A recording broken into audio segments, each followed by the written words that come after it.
کہ میرے والد نے مجھ سے کہا تھا کہ مسلمان بے بس ہو جائیں گے، جبکہ مجھے سمجھ نہیں آ رہا کہ مسلمانوں کے اتنے بڑے بڑے قافلے اتنی بڑی تعداد میں خانہ کعبہ کی زیارت کر کے اپنے فرائض انجام دے کر آ رہے ہیں، تو گویا کہ اتنی بڑے مسلمانوں کی تعداد میں کیسے کوئی خانہ کعبہ کو مسمار کر سکتا ہے؟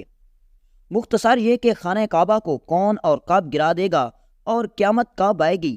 سلطان معظم، اگر آپ اس سوال کا جواب تفصیل سے دے دیں اور آپ کے اس جواب سے یہ تمام لوگ مطمئن ہو گئے تو میں آپ سے وعدہ کرتا ہوں کہ تمام لوگ کلمہ پڑھ کر مسلمان ہو جائیں گے۔ میدان لوگوں سے بھرا ہوا تھا۔ آپ نے کہا، میں اپنی بات تو نہیں کرتا، بلکہ رسول اللہ صلی اللہ علیہ وآلہ وسلم نے فرمایا، قیامت کی سب سے بڑی نشانی یہ ہے کہ ایک مرد مکہ میں داخل ہوگا جو کہ خانہ کعبہ کو گرا دے گا اور اس کے پتھر اور اینٹوں کو سمندر میں ڈال دے گا۔ اس آدمی کی نشانی یہ ہے کہ خانہ کعبہ اللہ تعالیٰ کا گھر ہے اور اس کی حفاظت کی ذمہ داری بھی اللہ تعالیٰ نے خود اپنے ذمے لے لی، لیکن یہ قیامت کی نشانیوں میں سے ایک نشانی ہے کہ قرب قیامت میں ایک شخص خانہ کعبہ کو گرائے گا۔ اس واقعے کی تفصیل سے پہلے آپ کو یہ واضح کر دوں کہ جب یمن کے بادشاہ ابراہہ نے خانہ کعبہ کو گرانے کی کوشش کی تو اس کا کیا حشر ہوا تھا۔ حضور اکرم صلی اللہ علیہ وآلہ وسلم کی پیدائش سے صرف 55 دن پہلے یمن کا بادشاہ ابراہہ ہاتھیوں کی فوج لے کر خانہ کعبہ پر حملہ آور ہوا تھا۔ اس کا سبب یہ تھا کہ ابراہہ نے یمن کے سلطنت میں ایک بہت ہی بڑا گرجا گھر بنایا اور یہ کوشش کرنے لگا کہ عرب کی بجائے لوگ یمن آیا کریں، اس گرجا گھر کا حج کیا کریں۔ جب مکہ والوں کو یہ معلوم ہوا کہ خانہ کعبہ کی بجائے ابراہہ یمن میں گرجا گھر میں حج کرانا چاہتا ہے تو ان میں سے ایک شخص غیب و غضب میں جل بھن کر یمن گیا اور وہاں کے گرجا گھر میں پاخانہ کر کے اس کو نجاست سے لت پت کر دیا، اور بعض روایات میں یہ ہے کہ اس گرجا گھر کو توڑ پھوڑ کا نشانہ بنایا۔ جب ابراہہ نے یہ واقعہ سنا تو وہ طیش میں آپے سے باہر ہو گیا اور خانہ کعبہ کو تباہ کرنے کے لیے ہاتھیوں کی فوج لے کر مکہ پر حملہ کر دیا، اور اس کی فوج کے اگلے دستے نے مکہ والوں کے تمام اونٹوں اور دوسرے مویشیوں کو چھین لیا۔ اس میں سے 200 یا 400 اونٹ حضرت عبد المطلب کے بھی تھے۔ حضرت عبد المطلب کو اس واقعے سے بڑا رنج پہنچا، چنانچہ آپ اس معاملے میں گفتگو کرنے کے لیے اس لشکر میں تشریف لے گئے۔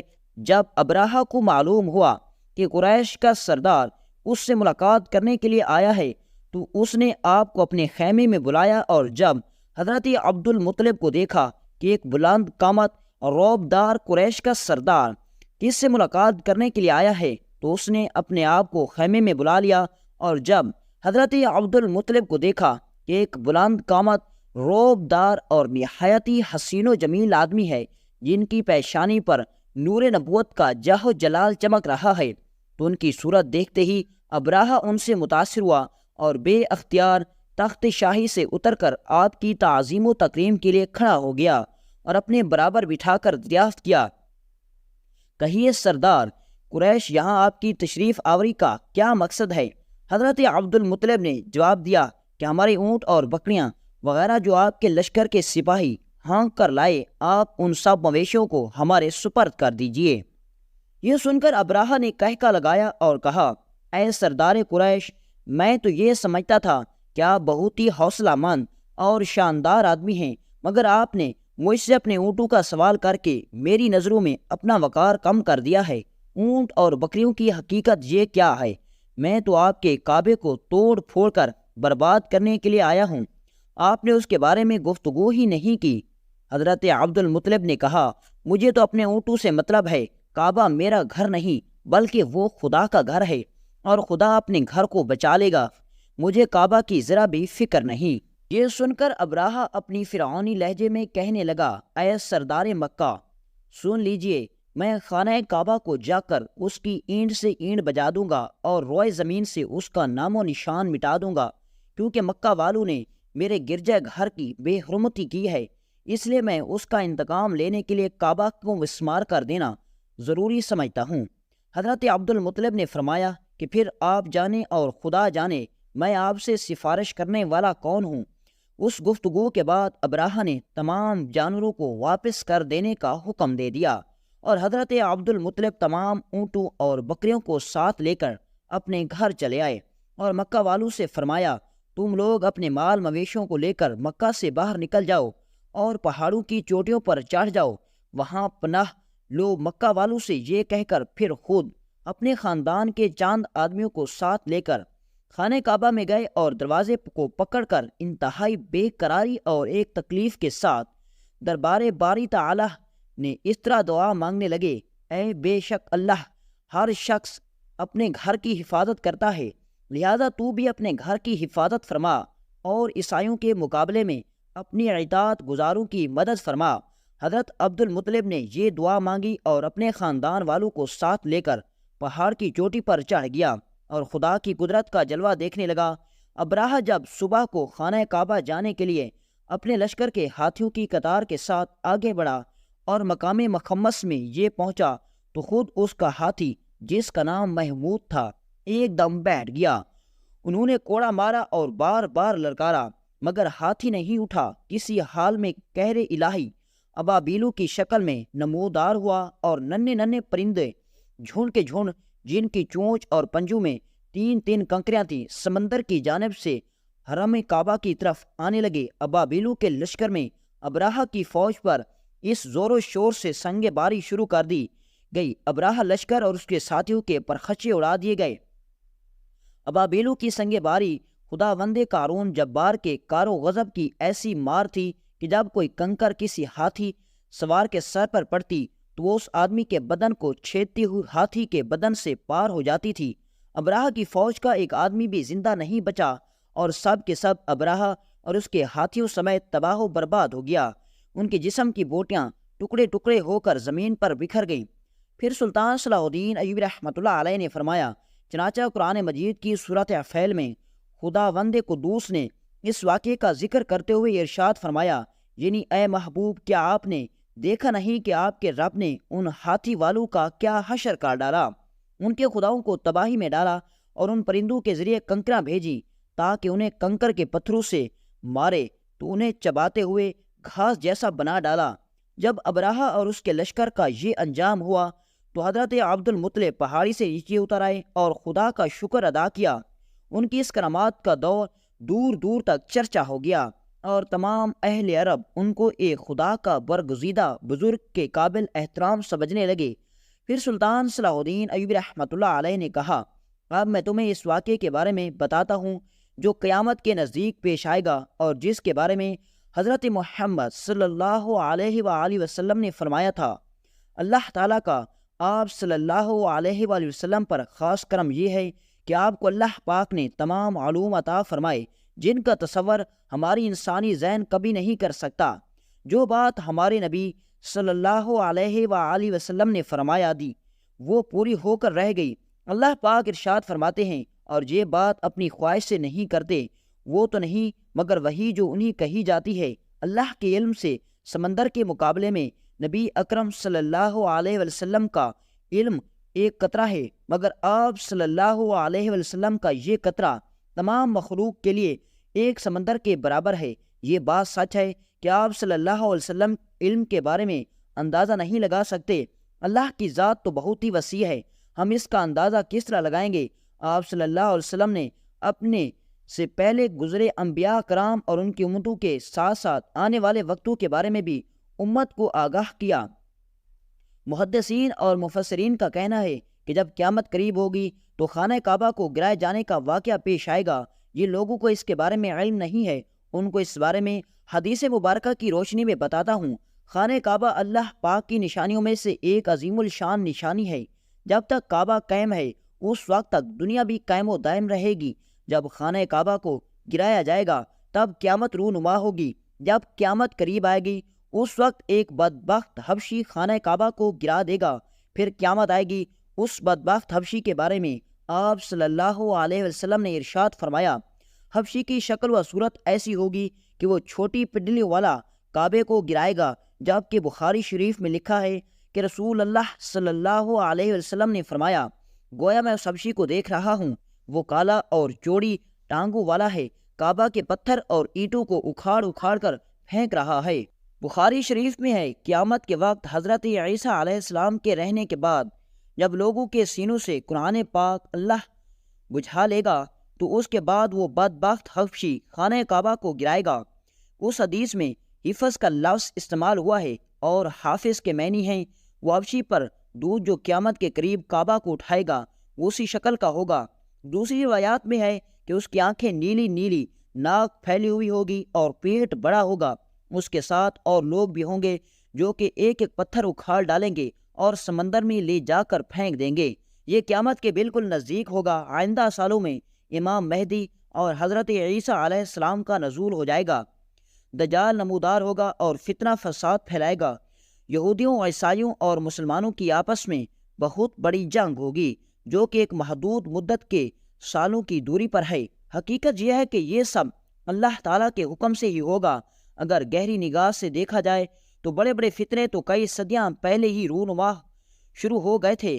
مسلمانوں اور یہود و نصارہ میں بڑی بڑی جنگیں ہوئیں۔ کتنی مرتبہ قبلہ اول فتح ہوا، کتنی مرتبہ قبلہ اول پر یہودیوں کا قبضہ رہا، کتنی مرتبہ دجال نما انسان پیدا ہوئے، لیکن ان کا ذکر قیامت کے سلسلے میں نہیں ہوتا۔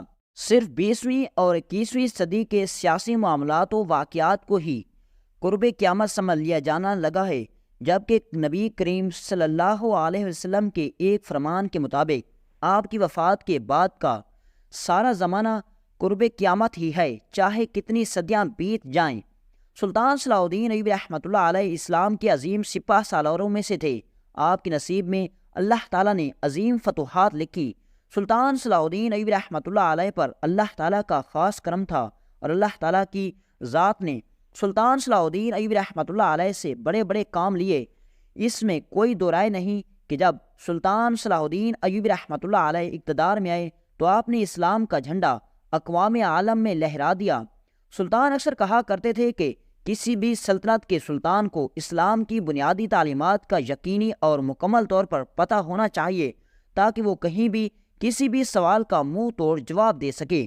اور ہر دو کی طرح اس دور میں بھی لوگ ایسے تھے جن کو اسلام سے بے پناہ نفرت تھی اور وہ چاہتے کہ کسی طرح اسلام اور مسلمانوں کا صفحہ ہستی سے نام و نشان مٹ جائے۔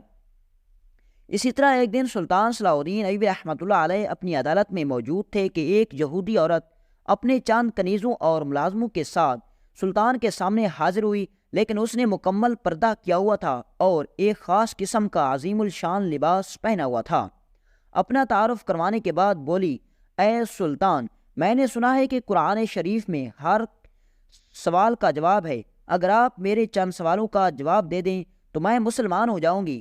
سلطان صلاح الدین ایوبی رحمۃ اللہ علیہ نے بڑے مزے میں کہا، پوچھئے کیا سوال ہے، میں آپ کو ان کے جواب ضرور دوں گا۔ لڑکی نے سوالات کی بارش کر دی۔ وہ ایسی کون سی چیز ہے جس کو خدا نے تخلیق نہیں کیا؟ وہ کون سی چیز ہے جو خدا کے علم میں نہیں ہے؟ وہ کون سی چیز ہے جو اللہ تعالیٰ کے پاس نہیں ہے؟ وہ کون سی چیز ہے جس کے سب بال ہی بال ہیں؟ وہ کون سی چیز ہے جس کا صرف منہ ہی منہ ہے؟ وہ کون سی چیز ہے جس کے صرف پاؤں ہی پاؤں ہیں؟ وہ کون سی چیز ہے جس کی صرف آنکھیں ہی آنکھیں ہیں؟ وہ کون سا بندہ ہے جس کا خاندان نہیں ہے؟ وہ کون سی چیز ہے جو شکم مادرہ میں نہیں رہی؟ وہ کون سی بے جان چیز ہے جو سانس لیتی ہے؟ ناقوس کی آواز کا معنی کیا ہے؟ وہ کون سی چیز ہے جس نے ایک مرتبہ پرواز کیا؟ وہ کون سی چیز ہے جس پر صرف ایک بار سورج چمکا؟ وہ کون سا درخت ہے جس کے سائے کو تیز رفتار سوار 100 گھوڑے 100 سال دوڑ کر بھی عبور نہیں کر سکتا؟ وہ کون سا درخت ہے جو دھوپ اور پانی کا محتاج نہیں؟ دنیا میں اس کی مثال کیا ہے؟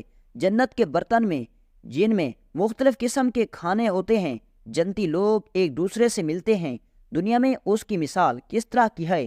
جنت کے سیب سے خورانیں برآمد ہوں گی لیکن اس میں ذرا بھر کمی واقع نہیں ہوتی۔ دنیا میں اس کی مثال کیا ہے؟ دنیا میں موجود ہے، کون سی ہے کہ دنیا میں لوگوں کے لیے آخرت کے لیے ایک شخص کے لیے ہوگی؟ جنت کی چابیاں کیا ہیں؟ سلطان صلاح الدین ایوبی رحمۃ اللہ علیہ نے فرمایا، میں اپنے رب اور اپنے پیارے پیغمبر حضرت محمد صلی اللہ علیہ وسلم کی برکت سے آپ کو ان سوالات کے جواب دے رہا ہوں۔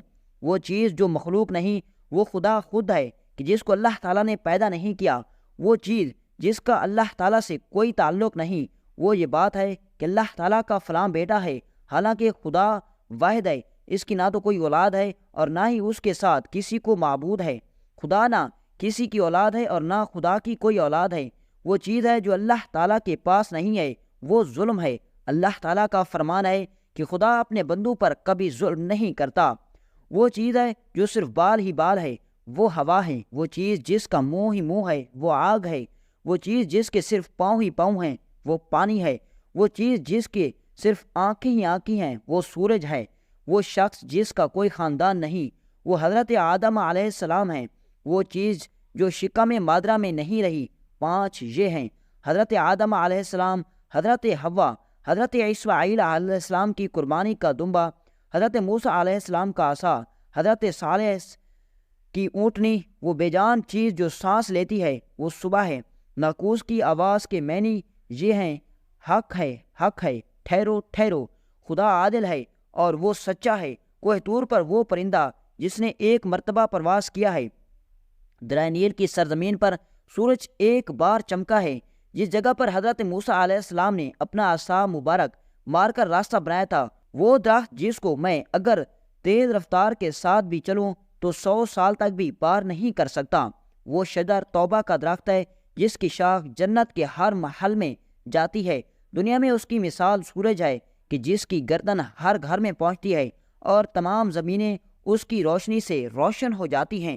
وہ درخت جو پانی کے بغیر اگایا تھا، وہ درخت ہے جو حضرت یونس علیہ السلام کے لیے اگایا گیا تھا۔ اللہ تعالیٰ نے ارشاد فرمایا: ہم نے اپنے پیارے حبیب مصطفیٰ صلی اللہ علیہ وسلم کے لیے کدو کی بیل اگائی۔ جنت کے برتن میں بے شمار قسم کے انعامات ہوں گے، وہ ایک دوسرے سے الگ الگ ہوں گے۔ اس کی مثال ہم دنیا میں مرغی کے انڈے کی لے سکتے ہیں کہ جس میں سفید اور زر دونوں پانی شامل ہوتے ہیں، لیکن ایک دوسرے سے ملتے نہیں۔ جنت میں جو سے ادا کیا جائے گا، اسے خون برآمد ہوگا۔ اس کی مثال ایسی ہے جیسے کہ سیب سے کیڑا باہر نکلتا ہے لیکن اس میں کبھی واقع نہیں ہوتی۔ وہ چیز جو دنیا میں سب کے لیے برابر ہے، وہ مومن ہو یا کافر، لیکن آخرت میں وہ صرف اور صرف مومن کو عطا کی جائے گی۔ وہ کھجور کا میوہ ہے جسے آخرت میں صرف مومن ہی کھا سکے گا، جبکہ دنیا میں اسے مومن اور کافر دونوں یکساں استعمال کرتے ہیں۔ جنت کی چابیاں کلمہ توحید، لا الہ الا اللہ محمد الرسول اللہ۔ یہ سن کر سارے مجمع میں نعروں کی آواز گونج اٹھی، اور اس کے بعد وہ عورت اسی وقت مسلمان ہو گئی اور سلطان صلاح الدین ایوبی رحمۃ اللہ علیہ کے سامنے کلمہ پڑھ لیا۔